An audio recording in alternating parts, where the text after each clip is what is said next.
Is the father of economics? तो father of economics Adam Smith. Adam Smith ने 1776 में एक बुक लिखी थी, an inquiry into nature and causes of wealth of nation.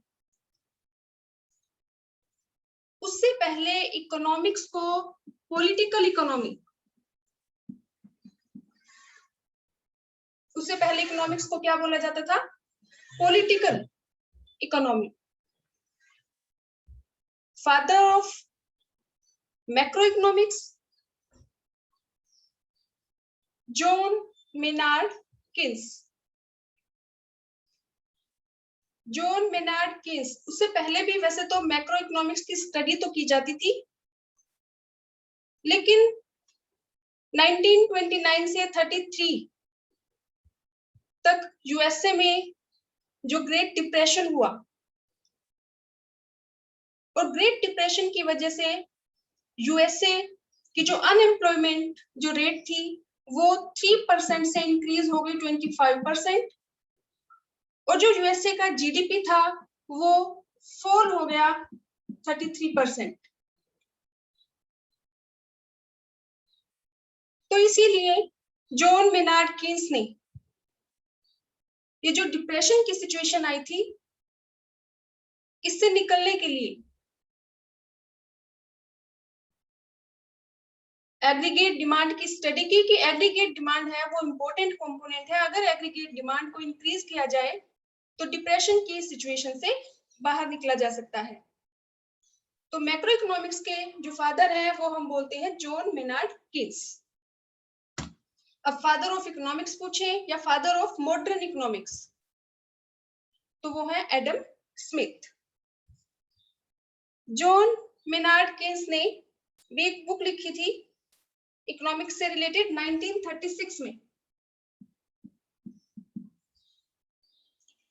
The general theory of employment interest and money.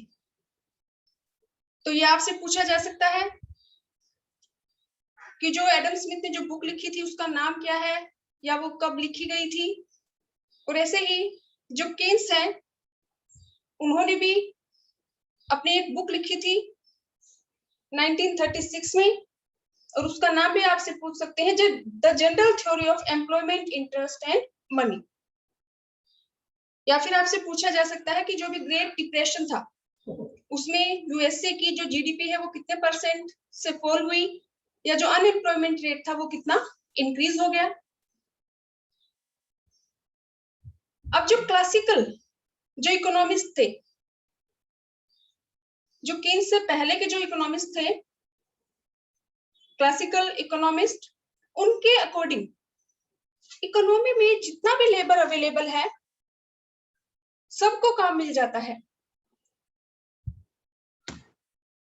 और जितनी भी firms हैं इकोनॉमी में वो सभी की सभी अपनी फुल कैपेसिटी से प्रोडक्शन करती हैं। जितना भी लेबर अवेलेबल है, जो भी लोग काम करना चाहते हैं उनको इजीली जॉब्स मिल जाती हैं। लेकिन अकॉर्डिंग टू केन्स, जो भी ग्रेट डिप्रेशन हुआ यूएसए में, उसके बाद जो केन्स ने स्टडी की तो उसके अकॉर्डिंग जो डिप्रेशन की सिचुएशन है उससे अपने आप नहीं निकला जा सकता। हमें एग्रीगेट डिमांड को इंक्रीज करने की जरूरत पड़ती है डिप्रेशन की सिचुएशन से निकलने के लिए। कि फॉर एग्जांपल जैसे अभी जो कोरोना वायरस का हमारा जो दौर था, तो उसमें हमारी इकोनॉमी भी डिप्रेशन की सिचुएशन में आ गई थी, लोगों की जॉब्स चली गई थी जिससे उनकी इनकम कम हो गई, इनकम कम होने की वजह से डिमांड कम हो गई, और डिमांड कम होने की वजह से जो इंस्टीट्यूशंस थे, ऑर्गेनाइजेशन थी, वो बंद होने लग गई। तो उससे निकलने के लिए जो आरबीआई है उसने अपनी मॉनेटरी पॉलिसी में चेंज किया।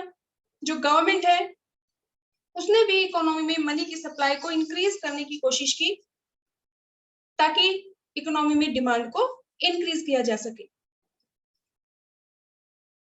नेक्स्ट इसमें आपसे पूछ सकते हैं इकोनॉमिक्स का meaning, micro economics, macro economics, या जो भी आपके जो डिफरेंस है माइक्रो और मैक्रो के, कि जो सेविंग्स है, पैराडॉक्स ऑफ थ्रिफ्ट।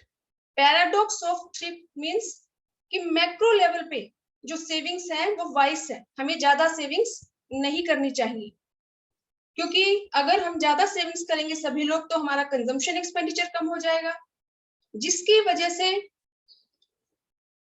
ज्यादा जब हम सेविंग्स ज्यादा करेंगे तो हमारा एक्सपेंडिचर कम होगा, तो हमारी एग्रीगेट डिमांड कम हो जाएगी, और एग्रीगेट डिमांड अगर कम होगी तो जो इन्वेस्टर्स हैं वो कम इन्वेस्टमेंट करेंगे, प्रोडक्शन कम होगा, अनएम्प्लॉयमेंट इंक्रीज होगी, और अनएम्प्लॉयमेंट इंक्रीज होने से लोगों की इनकम कम हो जाएगी, और इनकम कम होने से उनकी सेविंग्स कम हो जाएगी। तो यानी कि मैक्रो लेवल पे सेविंग्स नहीं करनी चाहिए।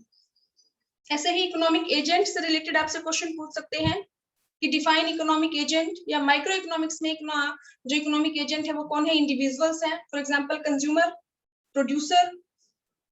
और मैक्रो लेवल पे जो इकोनॉमिक एजेंट्स हैं, जो इंस्टीट्यूशंस है, for example RBI, SEBI, try, कि जो पूरी इकोनॉमी के सोशल वेलफेयर से रिलेटेड डिसीजन लेते हैं। माइक्रो इकोनॉमिक्स में लिमिटेड डिग्री ऑफ एग्रीगेशन है। वैसे तो हम माइक्रो इकोनॉमिक्स को डिफाइन करते हैं, micro economics is the study of economic problems eight individual level.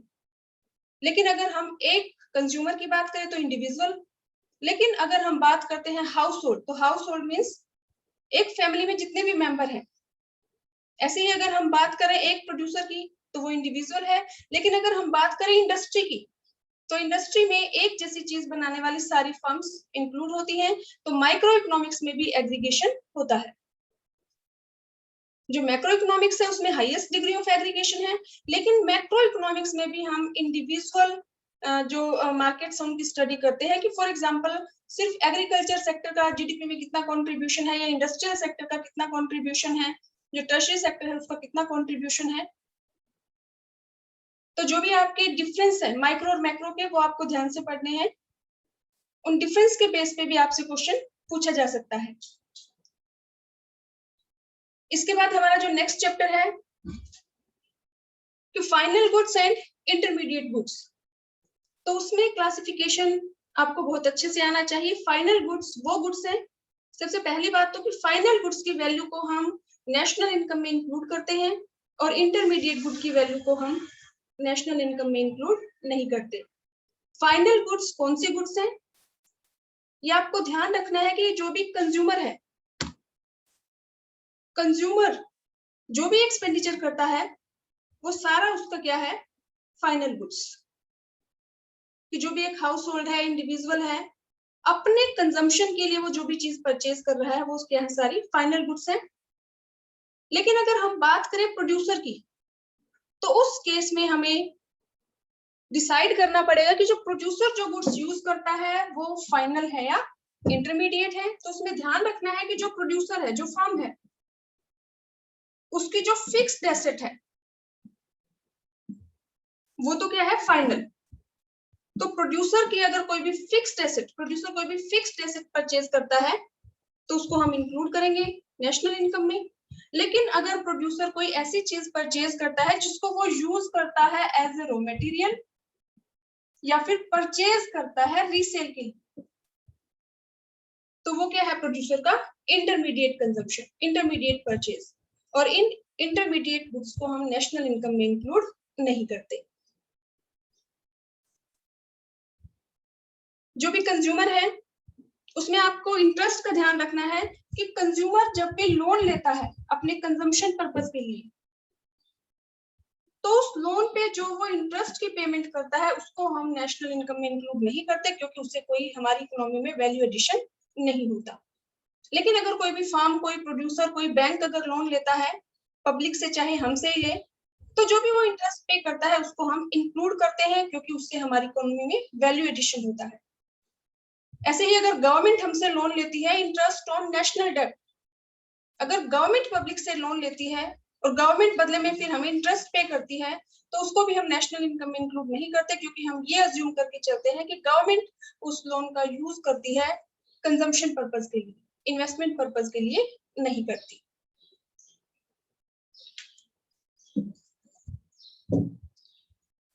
फिर हमसे पूछा जा सकता है कंजम्पशन गुड और कैपिटल गुड। कैपिटल गुड क्या है? Fixed asset of producer. Fixed asset of producer means कि जिसको कोई भी फार्म, कोई प्रोड्यूसर जिस एसेट को एक बार परचेज करता है और सालों साल जिसको वो यूज करता है, उसको हम क्या कहेंगे? फिक्स्ड एसेट या फिर capital good of the producer. लेकिन अगर मैं कहूँ नट और बोल्ट, तो वो फिक्स्ड एसेट नहीं है क्योंकि इनकी वैल्यू हाई नहीं है।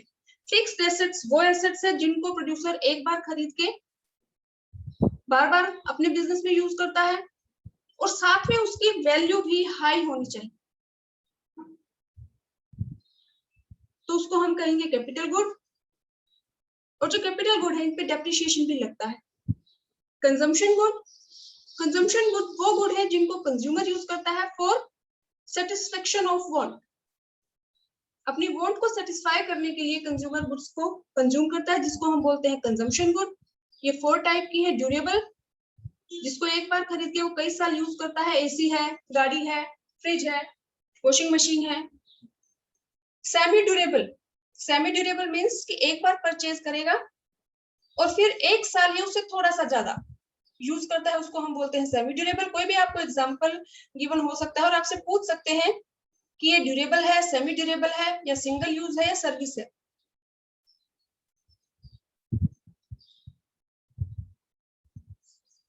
तो सेमी ड्यूरेबल जो 1 साल, विद इन 1 ईयर और स्लाइटली मोर, अगर कंज्यूमर जिस गुड को यूज करता है वो semi durable. Clothes, furniture, crockery. Single use good, जिसको कंज्यूमर एक बार कंज्यूम करता है उसके बाद वो खत्म हो जाती है। फॉर एग्जांपल जैसे एलपीजी सिलेंडर है कि जितनी हमने खाना बना लिया उतनी गैस हमारी यूज हो गई, तो वो क्या है? Single use good. Non durable good, या फिर जैसे अगर मैं इस मार्कर का यूज कर रही हूँ तो जितने इंक मैंने यूज कर ली वो हमारी फिनिश, उसको हम दोबारा यूज नहीं कर सकते। फिर हमारी है services. Services means non tangible goods which cannot be seen and touched. For example, services of lawyer, services of teacher, services of doctor. Next हमारा जो टॉपिक है वो हमारा है, अगर कंजम्पशन गुड का ज्यादा प्रोडक्शन होता है, अगर इकोनॉमी में कंजम्पशन गुड का ज्यादा प्रोडक्शन होता है तो सोशल वेलफेयर होगा, और अगर कैपिटल गुड का ज्यादा प्रोडक्शन होता है तो जीडीपी ग्रोथ होगी। Depreciation, capital loss. Depreciation, loss of value of fixed asset when it is in use. Use करते करते अगर मशीन की वैल्यू डाउन आ जाए तो उसको हम क्या कहेंगे? Depreciation. Capital loss, loss of value of fixed asset when it is not in use, कि हम उस मशीन को यूज नहीं कर रहे हैं फिर भी अगर उसकी वैल्यू डाउन आ जाए तो उसको हम क्या कहेंगे? Capital loss. कोई भी आपको एग्जांपल दे सकते हैं और पूछ सकते हैं कि इसमें से डेप्रिसिएशन किस वजह से होता है या कैपिटल लॉस किस वजह से होता है, कि या जो भी एग्जांपल है ये डेप्रिसिएशन है या कैपिटल लॉस है। तो इसका मीनिंग प्लस में इसकी जो कॉजेज है वो आपको क्लियर होने चाहिए। कि डेप्रिसिएशन की कॉजेज हैं normal wear and tear, accidental damage और एक्सपेक्टेड ऑब्सोलिसेंस। एक्सपेक्टेड ऑब्सोलिसेंस को हम फोर्सिंग ऑब्सोलिसेंस भी बोलते हैं, यानी कि प्रोड्यूसर को इसके बारे में पहले से अनुमान होता है कि ये किसकी वजह से हमारी जो मशीन है उसकी वैल्यू डाउन हो सकती है। तो फोर्सिंग ऑब्सोलिसेंस का मीनिंग आपसे पूछा जा सकता है, या एक्सपेक्टेड ऑब्सोलिसेंस, और उसके कॉजेज क्या है? Due to change in demand and due to change in technique. Expected obsolescence या फोर्सिंग ऑब्सोलिसेंस क्या है? Loss of value of fixed asset due to change in demand and change in technique. और depreciation के लिए हम क्या बनाते हैं? Depreciation reserve fund. Capital loss क्या है? Loss of value of fixed asset when it is not in use. इसके कॉजेज क्या है? नेचुरल कैलेमिटीज, बाढ़ आ जाए, भूकंप आ जाए,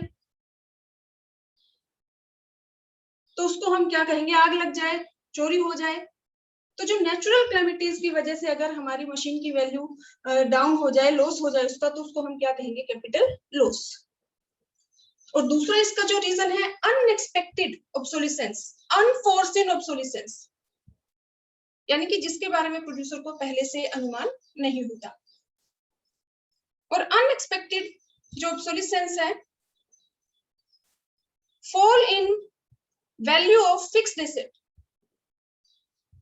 due to depression, due to recession. और जो कैपिटल लॉस है, इसके लिए हम इंश्योरेंस कराते हैं। तो इसमें आपको इनका मीनिंग क्लियर होना चाहिए, कॉजेज पता होना चाहिए। और डेप्रिसिएशन के लिए हम क्या करते हैं, डेप्रिसिएशन रिजर्व फंड बनाते हैं, और कैपिटल लॉस के लिए हम क्या कराते हैं, इंश्योरेंस कराते हैं। एक्सपेक्टेड ऑब्सोलिसेंस को हम फोर्सिन ऑब्सोलिसेंस बोलते हैं, और अनएक्सपेक्टेड ऑब्सोलिसेंस को हम अनफोर्सिन ऑब्सोलिसेंस बोलते हैं। नेक्स्ट इसमें हमसे पूछ सकते हैं ग्रॉस इन्वेस्टमेंट और नेट इन्वेस्टमेंट,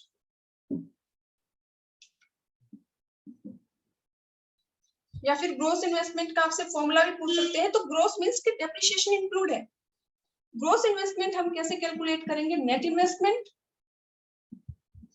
प्लस में डेप्रिसिएशन।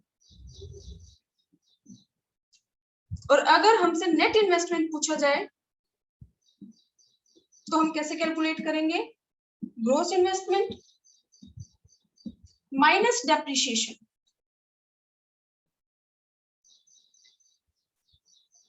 अब इससे पहले, सबसे पहले तो हम देखते हैं कि इन्वेस्टमेंट क्या है। इन्वेस्टमेंट हमारी है process of capital formation. Investment क्या है, प्रोसेस ऑफ कैपिटल फॉर्मेशन। आप ध्यान से सुना, जो कैपिटल है वो तो क्या है, स्टॉक, स्टॉक कॉन्सेप्ट है। लेकिन जो कैपिटल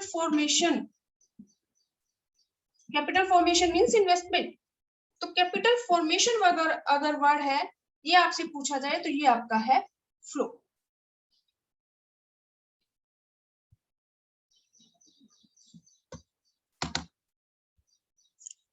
कैपिटल स्टॉक कॉन्सेप्ट है और कैपिटल फॉर्मेशन फ्लो कॉन्सेप्ट है।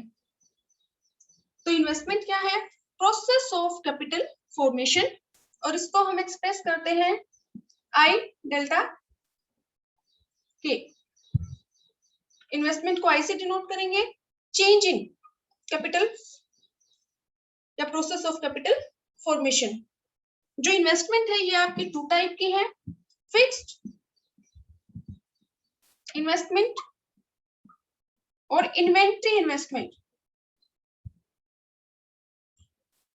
अब अगर फिक्स्ड एसेट आपसे कोई पूछी जाए तो फिक्स्ड एसेट क्या है, स्टॉक कॉन्सेप्ट।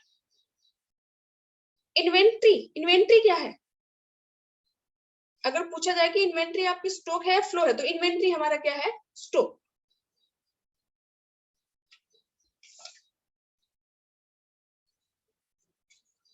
तो जो फिक्स्ड इन्वेस्टमेंट है मींस, फिक्स्ड इन्वेस्टमेंट अगर आपको डिफाइन करनी हो तो आप कैसे करेंगे, increase in stock of fixed asset with the producer during an accounting year. तो अगर फिक्स्ड इन्वेस्टमेंट वर्ड है तो फ्लो है, लेकिन अगर सिर्फ पूछा जाए कि मशीन क्या है तो वो स्टॉक है, या फिक्स्ड एसेट क्या है तो स्टॉक है, लेकिन अगर इन्वेस्टमेंट वर्ड लग गया तो फ्लो है। इन्वेंट्री इन्वेस्टमेंट को हम कैसे डिफाइन करेंगे, change in stock of inventory with the producer during an accounting year. तो अगर सिर्फ इन्वेंट्री पूछा जाए, इन्वेंट्री क्या है, स्टॉक, लेकिन इन्वेंट्री इन्वेस्टमेंट वर्ड अगर लग गया तो वो क्या है, फ्लो। तो जहां पे भी आपका ड्यूरिंग एन अकाउंटिंग पीरियड, जिस चीज को भी हम मेजर करते हैं पर आवर, पर minute, per day, per month, per year, वो हमारा क्या है, फ्लो। जैसे कि हमारा जो जीडीपी है या नेशनल इनकम है। अगर हम बात करें वेल्थ, तो वेल्थ क्या है, स्टॉक। बैंक डिपॉजिट क्या है? स्टॉक।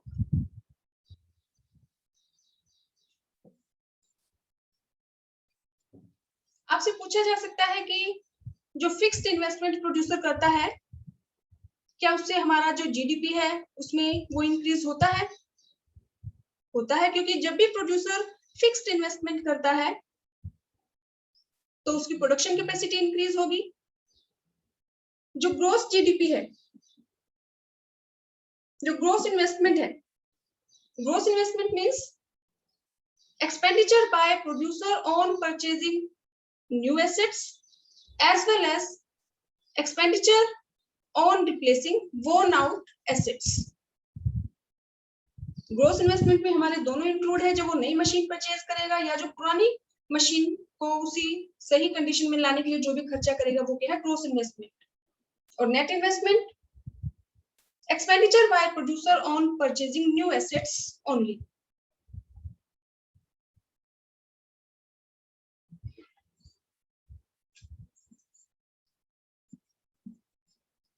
जो भी इन्वेंट्री है,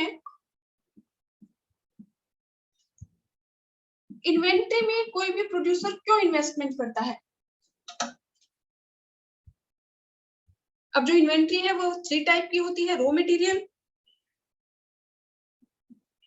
सेमी फिनिश्ड और फिनिश्ड। अब प्रोड्यूसर जो खर्चा करता है वो या तो रॉ मटेरियल पे या फिनिश्ड पे, क्योंकि रॉ मटेरियल जब परचेज करता है और उस पे जब काम करना शुरू करता है, प्रोडक्शन जब करता है, तो वो सेमी फिनिश्ड में कन्वर्ट हो जाता है जब तक कि वो फिनिश ना हो। तो प्रोड्यूसर जो भी एक्सपेंडिचर करता है या तो रॉ मटेरियल परचेज करने पे करता है या फिर फिनिश्ड गुड पे। तो रॉ मटेरियल में कोई भी प्रोड्यूसर क्यों इन्वेस्टमेंट करता है? ताकि उसकी जो प्रोडक्शन की प्रोसेस है उसमें कोई इंटरप्शन ना आए, वो कंटिन्यूअस चलती रहे, या फिर फ्यूचर की जो मार्केट अनसर्टेनिटी है उनसे बचने के लिए। और फिनिश्ड गुड में कोई प्रोड्यूसर क्यों इन्वेस्टमेंट करता है? To meet the potential demand, to meet the future demand, कि अगर प्रोड्यूसर को लगता है कि फ्यूचर में डिमांड बढ़ने के चांसेस हैं तो वो फिनिश्ड गुड्स में इन्वेस्टमेंट करता है।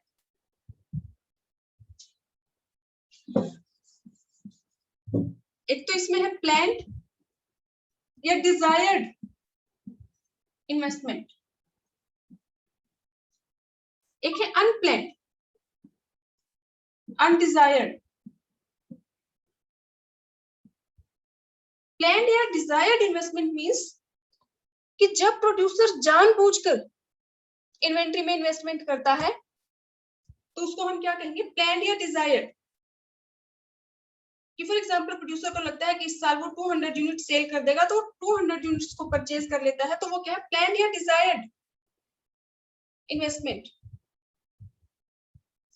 किस लिए करता है? To meet the potential demand, क्योंकि अगर वो अपनी कस्टमर की डिमांड पूरी नहीं करेगा तो कस्टमर और जो अदर फर्म्स हैं, चाहे वो डोमेस्टिक हो इंटरनेशनल हो, उनके पास चला जाएगा, तो जो प्रोड्यूसर है उसको लॉस होगा। अनप्लान्ड, अनप्लान्ड या अनडिजायर्ड जो इन्वेंट्री है वो प्रोड्यूसर के पास किस लिए रहती है? कि फॉर एग्जांपल प्रोड्यूसर ने परचेज कर ली 200 यूनिट्स, इस साल वो उनको सेल कर देगा, लेकिन प्रोड्यूसर इनको सेल ना कर पाए, मार्केट में डिमांड कम हो जाए, तो उस केस में प्रोड्यूसर के पास जो स्टॉक बच जाता है, जो इन्वेंट्री बच जाती है, उसको हम क्या कहेंगे? अनप्लान्ड या अनडिजायर्ड इन्वेंट्री।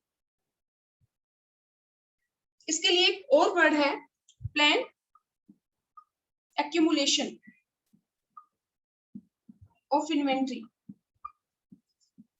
तो ये सेम यही है, प्लान्ड या डिजायर्ड इन्वेंट्री या फिर प्लान्ड एक्यूमुलेशन ऑफ इन्वेंट्री।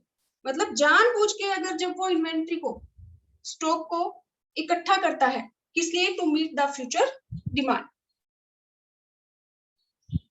और unplanned, unplanned decumulation, unplanned decumulation of inventory.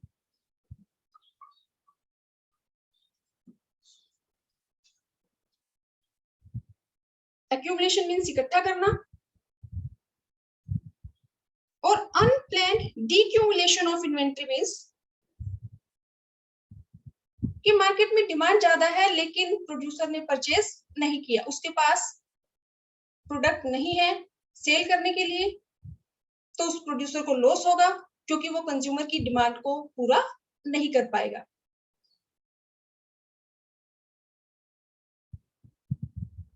इसके बाद नेक्स्ट आपका जो टॉपिक है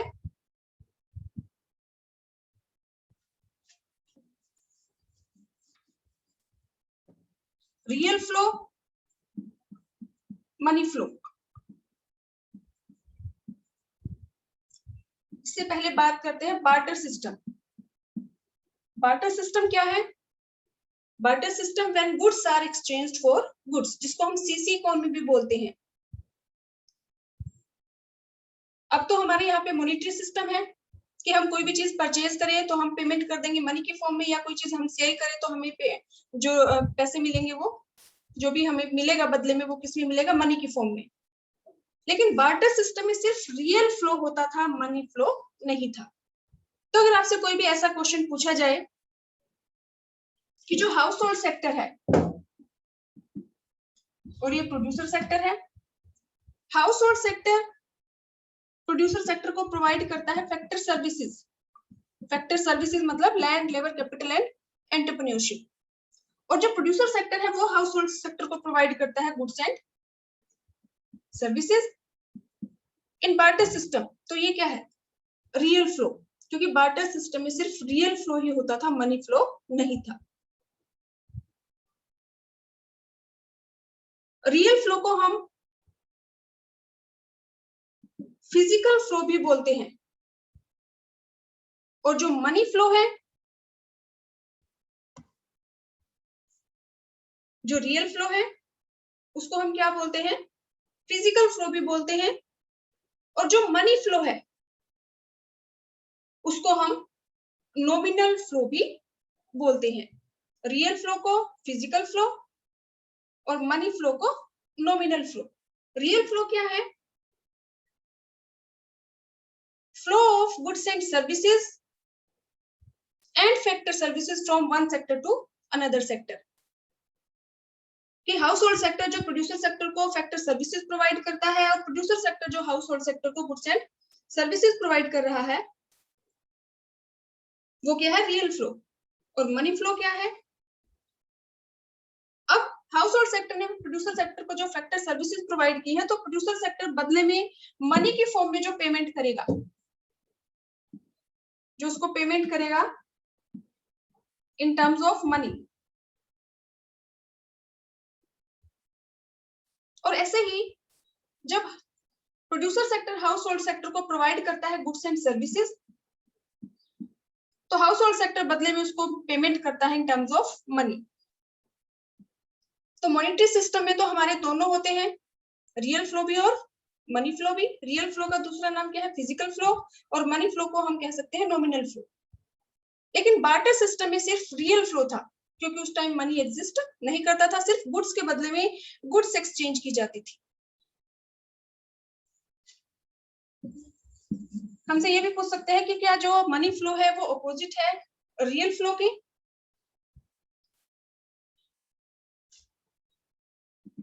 सर्कुलर फ्लो।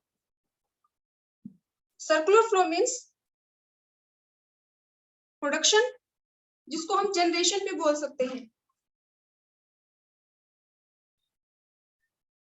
तो जो सर्कुलर फ्लो है, इसमें हमारा प्रोडक्शन, उसके बाद इनकम, और उसके बाद डिस्पोजिशन, या फिर आप कह सकते हो production of goods and services, income generation और expenditure. Unending flow of production, income generation, expenditure into different sectors of the economy. अब जो सर्कुलर फ्लो हमारा है, प्रोडक्शन, ये इनकम जनरेशन, और फिर एक्सपेंडिचर, और फिर हमारा प्रोडक्शन। ये क्या है? 3 फेज है। पहला प्रोडक्शन, इनकम जनरेशन और फिर एक्सपेंडिचर। तो इसको ये एक सर्कल में एज इट इज कंटिन्यूअस चल रहा है, विदाउट एनी बिगिनिंग और विदाउट एनी एंडिंग। इसीलिए हम इसको बोलते हैं कि प्रोडक्शन और ये आइडेंटिटी इक्वल मींस हम दो ये सिंबल लगाते हैं, ये आइडेंटिटी, जो 3 हमने ये यहाँ पे हाइफन के साइन लगाए हैं, आइडेंटिटी, प्रोडक्शन यानी कि first phase equal to income generation और यहाँ पे ये आइडेंटिकल इक्वल टू एक्सपेंडिचर। हम इसको क्या बोलते हैं, ट्रिपल आइडेंटिटी, क्योंकि तीनों में आपका जो आंसर आएगा जब भी आप कैलकुलेट करेंगे वो आपका सेम आएगा। अब हम ये कह रहे हैं कि जितना प्रोड्यूसर ने प्रोडक्शन किया उतना उसने सेल कर दिया, जो भी उसके पास रेवेन्यू आया वो डिस्ट्रीब्यूट कर दिया इनकम में। हाउस होल्ड के पास जितनी भी इनकम आई उसने एज इट इज खर्च कर दी और सारा पैसा किसके पास चला गया, प्रोड्यूसर के पास, फिर से वो प्रोडक्शन कर देगा। लेकिन इस सर्कुलर फ्लो ऑफ इनकम में लीकेज और इंजेक्शन भी आपसे पूछ सकते हैं एक नंबर में, leakage and injection. Leakage means कि अगर हाउस होल्ड सेक्टर है वो सेविंग कर ले, तो लीकेज मींस सेविंग, कि हाउस होल्ड सेक्टर अगर सेविंग कर ले तो वो खर्चा कम करेगा, और खर्चा कम करेगा तो फिर प्रोड्यूसर के पास कम जाएगा, फिर प्रोड्यूसर कम प्रोडक्शन करेगा। तो लीकेज के हमारे जो कंपोनेंट है सेविंग, या फिर गवर्नमेंट अगर सेक्टर है वो टैक्स लगा दे तो जो लोग हैं उनकी इनकम कम हो जाएगी, डिस्पोजेबल इनकम कम हो जाएगी। यानी कि अगर 100 रुपए उनको मिलते हैं उसमें से अगर 5 रुपए गवर्नमेंट टैक्स के फॉर्म में उनसे ले ले तो उनके पास कितने बच गए, 95। तो इसको भी हम क्या कहेंगे, लीकेज, बाहर निकलना। तो जो सेविंग्स है, टैक्स है, या फिर इंपोर्ट, कि जो कंज्यूमर है वो उसकी जो भी इनकम, प्रोड्यूसर ने उसको जो भी पेमेंट की है in the form of rent, interest, compensation, profit, अगर वो उसका कुछ पार्ट खर्च कर दे इंपोर्ट करने पे तो उसको हम क्या कहेंगे, लीकेज। ये नंबर में आपसे पूछा जा सकता है कि लीकेज के कौन कौन से कंपोनेंट है, सेविंग, टैक्स, इंपोर्ट्स। और इनकी वजह से फिर हमारा जो जीडीपी है वो धीरे धीरे कम होता चला जाता है, क्योंकि अगर ये सेविंग करेंगे या गवर्नमेंट इन पे टैक्स लगाएगी हाउस होल्ड पे तो उनकी इनकम कम हो जाएगी, कम हो जाएगी तो वो कम खर्च करेंगे, तो प्रोड्यूसर के पास पैसा कम जाएगा तो वो कम प्रोडक्शन करेगा। ऐसे ही इसमें हम बात करते हैं इंजेक्शन की। इंजेक्शन मींस कि अगर हमारे एक्सपोर्ट इंक्रीज हो जाए, अगर हमारे एक्सपोर्ट इंक्रीज हो जाए तो इस केस में जो प्रोड्यूसर है वो ज्यादा प्रोडक्शन करेगा, ज्यादा इनकम हमारे पास आएगी। अगर हमारे जो प्रोडक्ट्स उनका